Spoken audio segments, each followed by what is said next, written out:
नमो विष्णुपादाय कृष्णपृष्ठाय भूतले श्रीमते राधानाथ स्वामिनिति नामिने। नमो विष्णुपादाय कृष्णपृष्ठाय भूतले श्रीमते भक्तिवेदांत स्वामिनिति नामिने। नमस्ते सरस्वती देवे गौरवाणी प्रचारिणे निर्विशेष शून्यवादी पाश्चात्य देशतारिणे। ओम ज्ञानतिमिरान्धस्य ज्ञानाञ्जनशलाकया चक्षुर्मीलितं येन तस्मै श्रीगुरवे नमः। श्रीचैतन्यमनोभीष्टं स्थापितं येन भूतले स्वयं रूप कदा मह्यं ददाति स्वपदान्तिकम्। वन्देकं श्रीगुरु श्रीयुतपदकमलं श्रीगुरून् वैष्णवांश्च श्रीरूपं साग्रजातं सगगण रघुनाथान्वितं तं सजीवं साद्वैतं सावधूतं परिजनसहितं कृष्ण चैतन्य देवं श्रीराधा कृष्ण पादान् सगगण ललिता श्री विशाखान्वितांश्च। हे कृष्ण करुणा सिंधु दीनबंधो जगत्पदे गोपेश गोपिका कांत राधा कांत नमोस्तुते। तप्त कांचन गौरांगी राधे वृंदावनेश्वरी वृषभानुसूते देवी प्रणमामि हरिप्रिये। वाञ्छाकल्पतरुभ्यश्च कृपा सिन्धुभ्येव च पतितानां पावनेभ्यो वैष्णवेभ्यो नमो नमः। श्री कृष्ण चैतन्य प्रभु नित्यानंद श्री अद्वैत गदाधर शिवासादि गौरभक्तवृंद। हरे कृष्ण कृष्ण कृष्ण हरे हरे हरे राम राम राम हरे हरे। ईश्वरा परम कृष्ण सच्चिदानंद विग्रहम् अनादिरादिर गोविंदा सर्व कारण कारणम। हरे Krishna. By Lord Sri Krishna's causeless mercy, we are nicely studying Bhagavad Gita every day, and now we are towards the end of 7th chapter. So this Bhagavad Gita, even though we are in the 7th chapter, but I'm going to cover all these slokas from all the chapters, so that way, even if anyone joins for the first time, no need to think that we are in the 7th chapter. But the important point here is that this Bhagavad Gita knowledge, when we get it, when we get this knowledge fully, then it makes so much sense in our life that it gives us so much meaning to our life, this Bhagavad Gita knowledge. Because, for example, materially speaking, let's talk about this material world. Whatever the scientific achievements we have made, it was only, especially in the last century, even the atomic science, the science about atoms, the atomic structure, everything it started only in the beginning of last century. Before that, we didn't even have any idea about these things. And about these communications like internet, cell phones, now we are talking about 5G, all such things. That all started only 2 decades ago, that's it. So, especially the smartphone is only 10 years ago, not even 10 years, even 10 years ago, it was not this much available, the availability of smartphones. So now we can't even imagine about a life without having this smartphone. So like that, in this science, we are making so much of achievements in this science, but it's all based upon our knowledge, the knowledge what we are getting about the material nature. So that means in this universe, in this world, in this earth, in this solar system, there are so many millions of years humans are here, but even in thousands of years, as far as our history goes, also it is thousands of years, at least few thousand years back, we can trace back to the history. But all these years, there was nobody knew all these things. Even though science was developing, it was growing slowly, all these things. But suddenly now, we know so much. It is because we are trying to understand. We are studying and trying to understand, and we are getting so much of knowledge. And since we are getting the knowledge, we are able to use this knowledge in our life. Because we are getting this knowledge, we are able to use this knowledge. If you don't have this knowledge, if you don't have this knowledge about this internet or smartphones, all such things, then our life will be just like how it was earlier. We won't be talking like this. We won't be attending this Bhagavad Gita class over Zoom, over video conferencing, all such things. These facilities won't be there. To make international calls even 20 years ago, it was so expensive. We will count the time, count the minutes, 5 minutes, 4 minutes, like that only we'll talk if you want to make international calls. So now everything is cheap. It's cheap in the sense it's free. Only internet is the only cost for what we are spending. So that way, the knowledge, because we have this knowledge, we are able to make all these achievements. We are able to make use of this knowledge. That is the main thing. So similarly, we need to have the knowledge about our own self. If we are ignorant about our own self, if we don't have any knowledge about our own self, then we will be leading a meaningless life, useless life, if we don't know about our own self. So this Bhagavad Gita is the book, textbook about soul, about Atma. That means about ourself.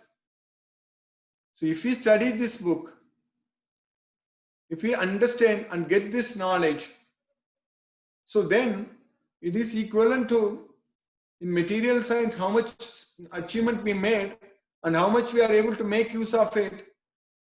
So like that, we will be able to make use of it. Even now, in some remote areas, some countries, some remote areas, like people, they don't even have electricity also now, even now.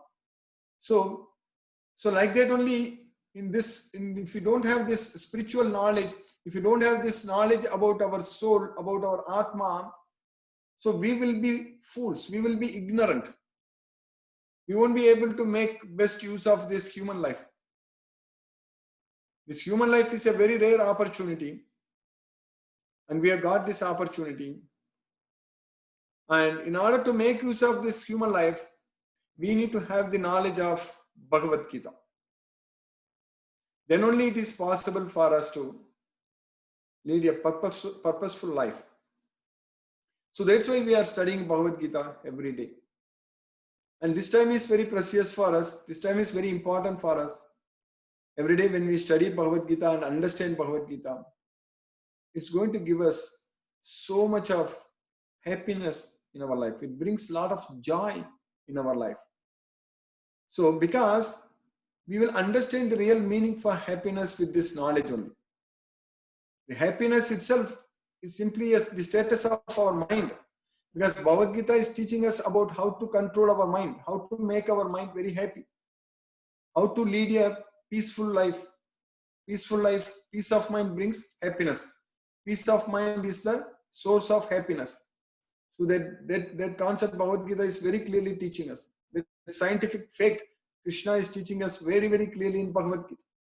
And then he is teaching us all the knowledge, instructions about how to make our mind peaceful, how to lead a happy life. So that way this Bhagavad Gita knowledge is extremely important for every one of us. And we need to learn this knowledge. We need to get this knowledge fully and understand it. So then in our life, whatever we do, it will have meaning. It will be meaningful. So it has got 18 chapters, 700 slokas. And this knowledge was given to a person who was totally helpless in the middle of a battlefield, not knowing what to do, whether to fight or not to fight. That was his confusion. So he was not able to decide. Arjuna was not able to decide about what to do. He felt completely helpless. And he was crying. His eyes were full of tears. Asru Purna Kulekshanam. So we are also in this material world. This material world itself is like a battlefield for us. We are fighting. For example, now we are fighting against this coronavirus, which you can't even see. It's very difficult. So that's why we are scared of doing everything. It's very difficult. If it comes, a lot of people are dying, all these things. So that way this material world itself here is full of struggle. It's full of trouble and full of struggle. So that's what this book teaches us very clearly. This is a temporary place where we should not strive for permanent life. In a temporary place, aiming for a permanent life is not going to be possible at all. Because always things are changing in this material world and we are going to lose everything when death comes. So that is the fact. When that is the fact, then what is the point in worrying about all these things, what we are doing in this world? What is the point in worrying about the results? What is the point in worrying about whether I will get this or I will get that? All such things. All the time we are having so much of worries and we are so much of stressed out. The major reason for many diseases is mainly the stress. The stress causes all kinds of problems in our body, in our system, all kinds of issues. So that way, this Bhagavad Gita teaches us about how to lead a stress-free life, how to lead a stress-free and happy life. So that way, because Arjuna was so much stressed out, he was so much stressful, and he didn't know what to do, and he was completely confused. And at that point of time, no doctor or no one can save him. No one can help him. Only this Bhagavad Gita knowledge helped Arjuna. Because with the knowledge of Bhagavad Gita, he understood who he is. So then he understood what he's supposed to do. So that way for us, getting this knowledge is very, very important, extremely important. So that way we will understand about ourselves. So we are very fortunate, of course, we are getting this opportunity to study Bhagavad Gita.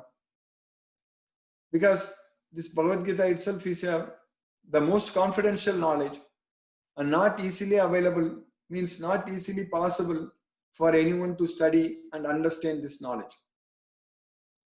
We need special qualification so that this secret can be revealed to us. And what is that qualification?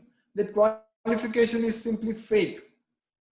So if we have faith on this knowledge, if we have faith on this Bhagavad Gita, then we are going to take it very seriously. Then we are going to make progress. Because there are so many ways we can get diverted. Our attentions will get diverted. Our focus will get diverted in this material world. So then if we forget about ourselves, if we miss this opportunity, so then we will again fall ourselves into this material pool. And this material ocean, so it is only suffering is the only end result. Here suffering only is the end result, because Krishna is very clearly saying that this is the dukkha. So that's why an intelligent person, if we have intelligence, means we will understand very well, this is a problem, this is a place for miseries, this is a place for trouble. If we are very intelligent, means we will know that, we will have that knowledge, we will have the knowledge that this is a place for suffering. So now we need to end this suffering. We need to come out of this problem. That is going to be possible only by studying and understanding this Bhagavad Gita fully and following, of course.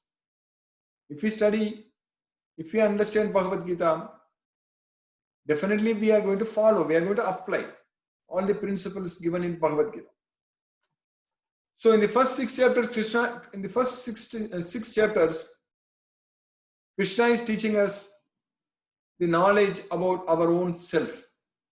That we are not the body, we are the soul. And that we are stuck inside this material body. And that we should perform all our activities without any attachment to the results, so that we can get ourselves released from this material bondage. So that kind of knowledge we are getting in this Bhagavad Gita. So this is known as bondage, material bondage. Bondage to birth, bondage to work in this material world. So our goal is to release ourselves, to free ourselves from this bondage. So people, when we go to work, then after a certain age, we look for retirement. But normally in this material world, even if we get retired, people even afterwards also they will go and do some other work, because they don't know what to do. This life itself should be used to know about ourself, and then to clean ourself.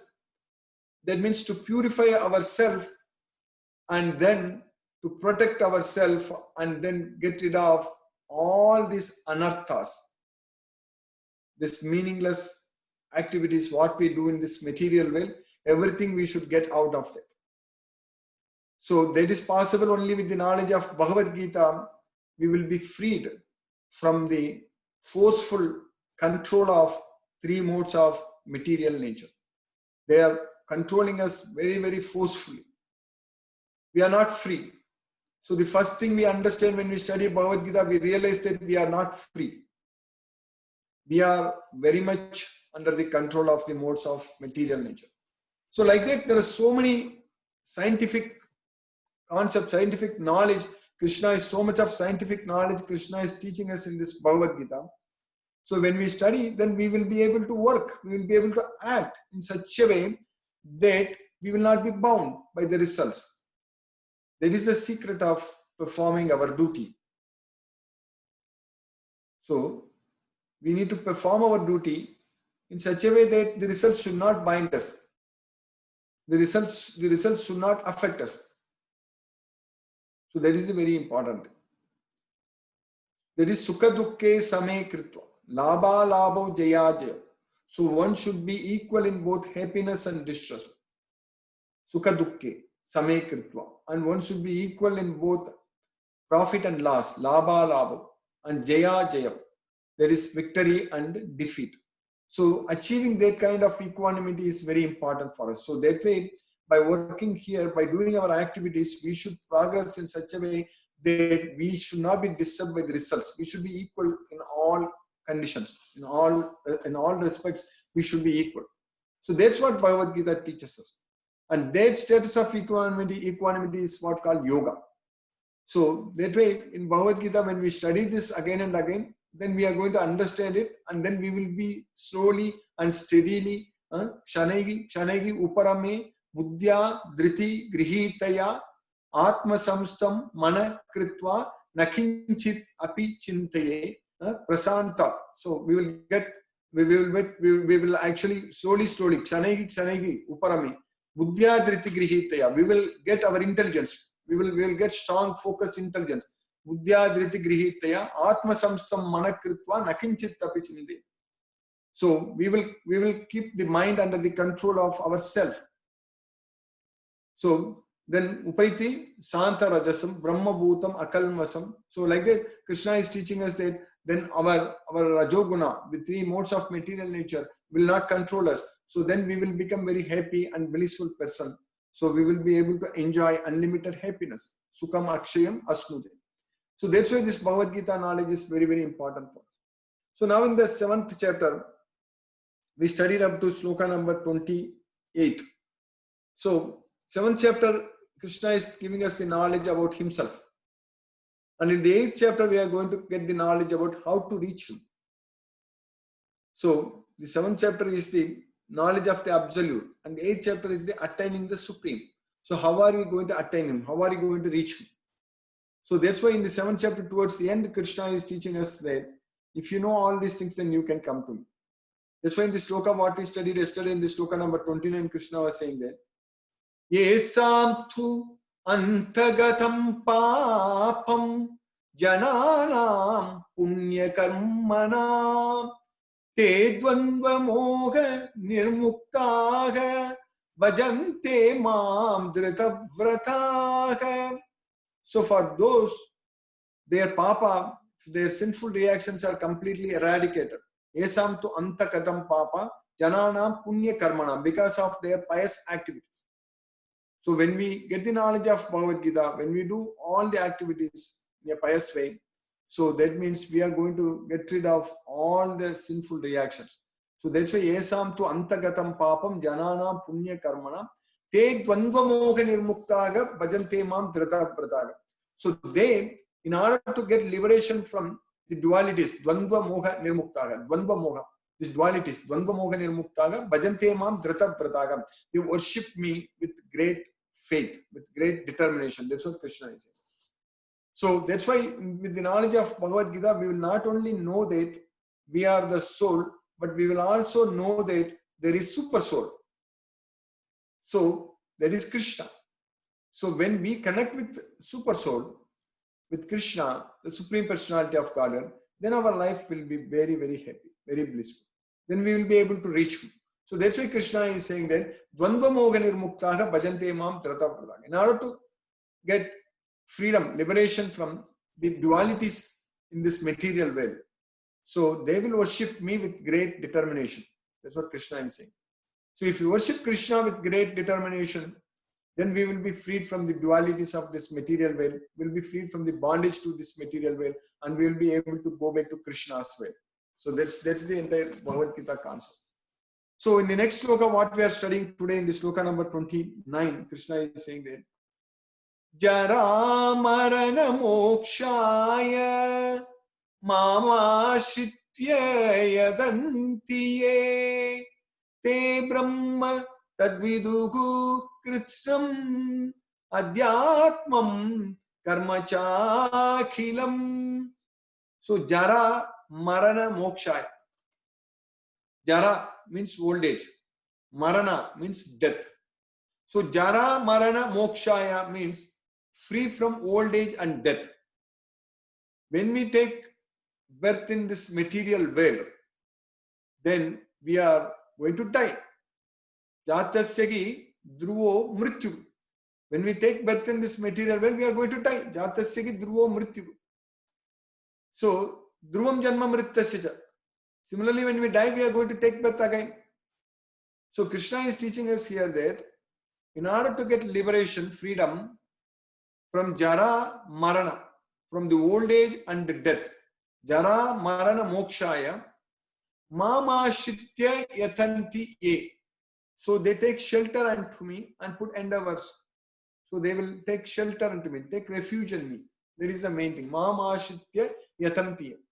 So only by understanding this Bhagavad Gita and realizing that we are the soul, we are not the body, and Krishna is the super soul, and then doing everything for Krishna, that's what taking shelter unto me. Jara Marana Mokshaya Mamashitya. Mamashitya means taking shelter unto me, Yatanti Ye. So those who worship me.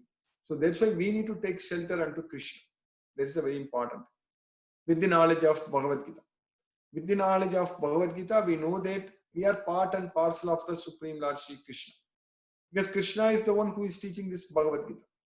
So when we study Bhagavad Gita, we need to acknowledge that Krishna is the Supreme Personality of Godhead. We need to accept that because Krishna is the one who is giving us this knowledge.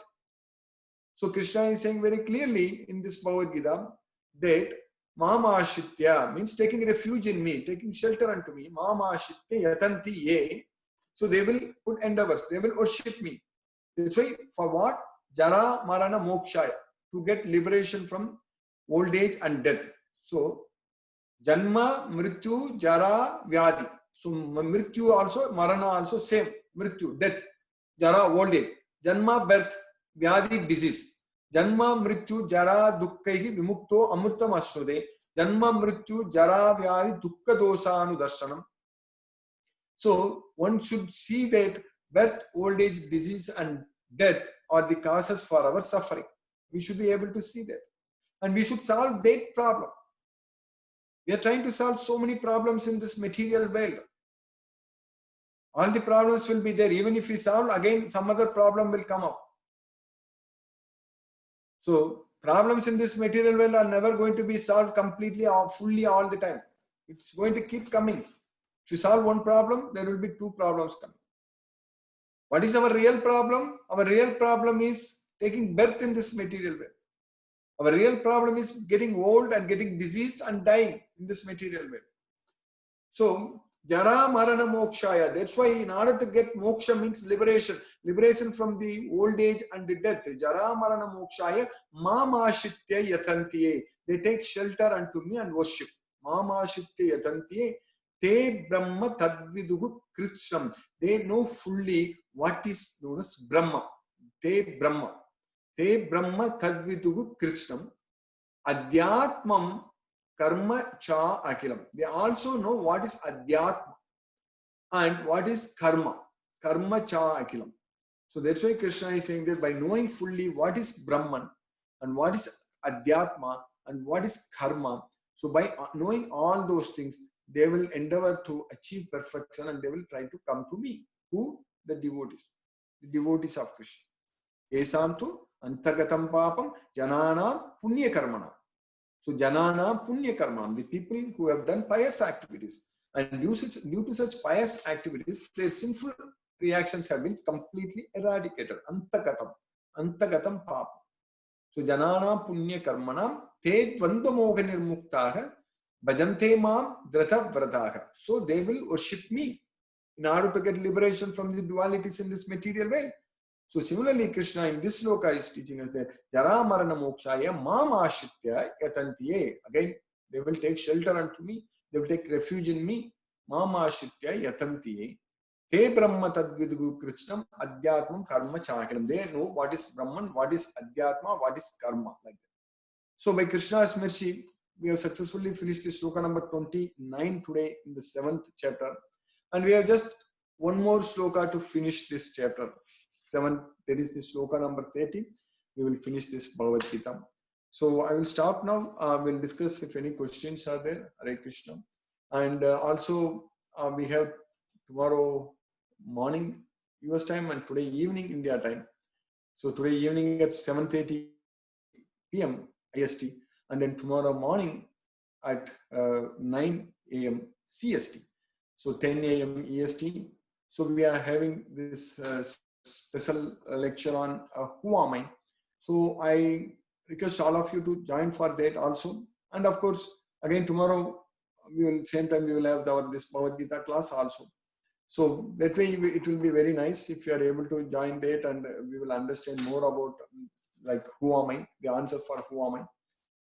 So yeah, I will stop now and we will discuss if any questions are there. Hare Krishna. I will release you from mute.